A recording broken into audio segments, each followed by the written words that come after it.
Bonjour, Mickaël Leroy, je suis copiste peintre spécialisé dans les œuvres de Vermeer. J'ai commencé à peindre du Vermeer en 2010. J'en suis à ma 16e copie, je pense. La 16e qui est ici, c'est la leçon de musique qui appartient à la reine Elisabeth II, qui est à Buckingham Palace. Il a été exposé récemment à Den Haag, à La Haye, au Mauritshuis, lors d'une exposition qui s'est déroulée entre novembre 2016 et janvier 2017. J'ai eu à l'occasion de pouvoir le shooter, hein, donc, avec un appareil photographique de haute qualité, ce qui me permet d'avoir des détails assez importants, ce que vous découvrirez dans d'autres vidéos. Mes vidéos, elles vont se définir comme de la manière suivante. Ce sera des vidéos courtes qui vont expliciter mon travail, qui vont démontrer le cheminement, la progression donc d'une de mes copies, telle que Vermeer pouvait éventuellement le faire, je dis entre guillemets, hein, parce que Vermeer n'a laissé aucune trace sur ses méthodes de travail et d'atelier, pas d'élèves, pas de méthode de travail, aucun écrit de ses contemporains sur lui, aucun écrit de sa part. Non, je vais commencer celui-ci, la leçon de musique, gentilhomme avec son élève au clavecin. Ce titre a été donné en 1696 lors de la vente de Jacob Dusus, où en fait 21 Vermeer étaient à vendre lors de cette vente aux enchères, où on a repéré 21 tableaux de Vermeer, dont certains à l'intérieur. Dans cette liste, on sait qu'ils ont disparu avec le temps. Le tableau a été peint en 1664-65. Il traite de la musique. Vermeer a peint 12 tableaux. Du moins, il a peint ce qu'on connaît sur son catalogue, sur les 37 répertoriés à ce jour au monde.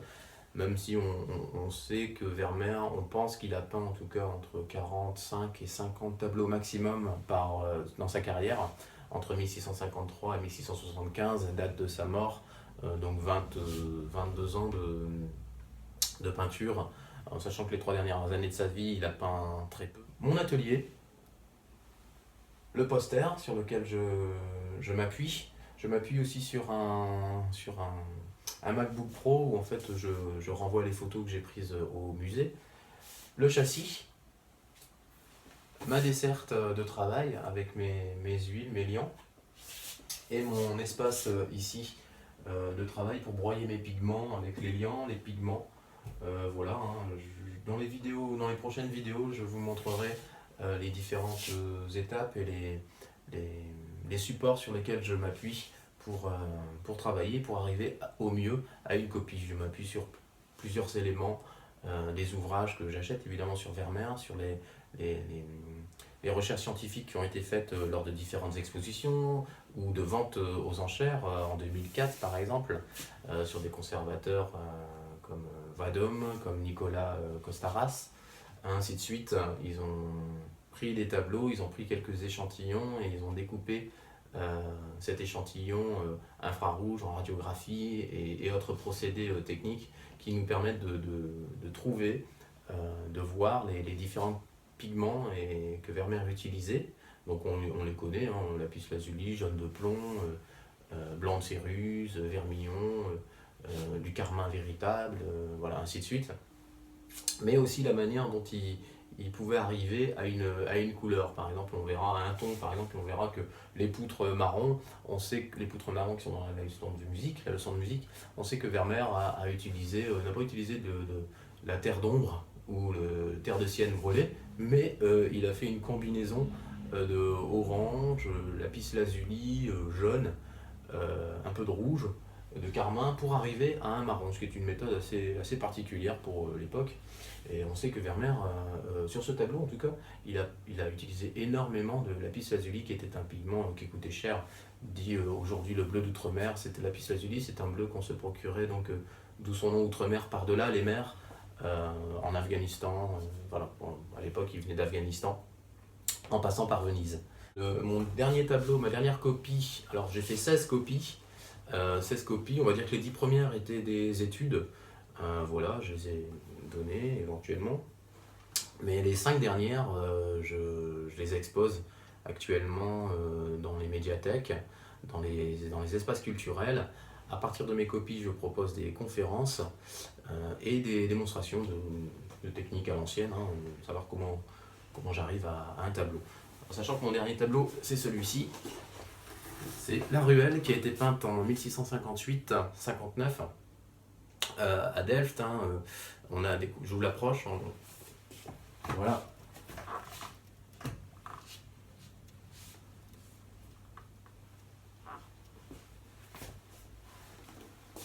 On a découvert récemment son emplacement. Son emplacement faisait toujours débat depuis quelques années, depuis quelques décennies. L'emplacement a son importance parce que à l'époque, pour des questions artistiques, et on avait toujours une idée, hein, un questionnement sur savoir est-ce que Vermeer peignait réellement ce qu'il voyait, ou alors est-ce que c'était son imagination, ou est-ce qu'il peignait aussi en fonction des commanditaires d'une certaine bourgeoisie, hein, parce que les tableaux de Vermeer coûtaient quand même relativement cher. Donc il y avait toujours cette part entre le réel et ce qui était de l'ordre de l'esthétique, les tapis, la viole de gambe, les chaises, la tête de lion, les tapis turcs, ainsi de suite, le carrelage au sol. On sait que Vermeer peignait dans sa maison, qui ressemble d'ailleurs un petit peu à celle-ci, celle que je viens de vous montrer, sauf qu'elle était un peu plus grande, avec plus de fenêtres au premier étage, au moins 3. Une maison semi-bourgeoise, on va dire, qui habitait avec sa belle-mère, Maria Thins, et sa femme, Katharina Bolz. Et donc pour en revenir, donc on voit dans le... Vous verrez d'ailleurs, quand je vous démontrerai je ferai le parcours, je vais parcourir le tableau de la leçon de musique, que le carrelage, par exemple, pour information, le carrelage, on sait pertinemment qu'au premier étage, chez Vermeer, il n'y avait pas de carrelage. Voilà, au mieux au rez-de-chaussée, et encore. Le carrelage comme ça, à marbre, c'était dans les maisons vraiment bourgeoises, hein, et il n'est pas sûr que Vermeer avait ce genre de carrelage chez lui pour s'en approcher. Toujours est-il que dans l'hôtel de ville qui existe actuellement, c'est le genre de marbre qu'on retrouve, donc il pouvait s'appuyer sur d'autres éléments dans différents endroits, lieux pour composer un tableau.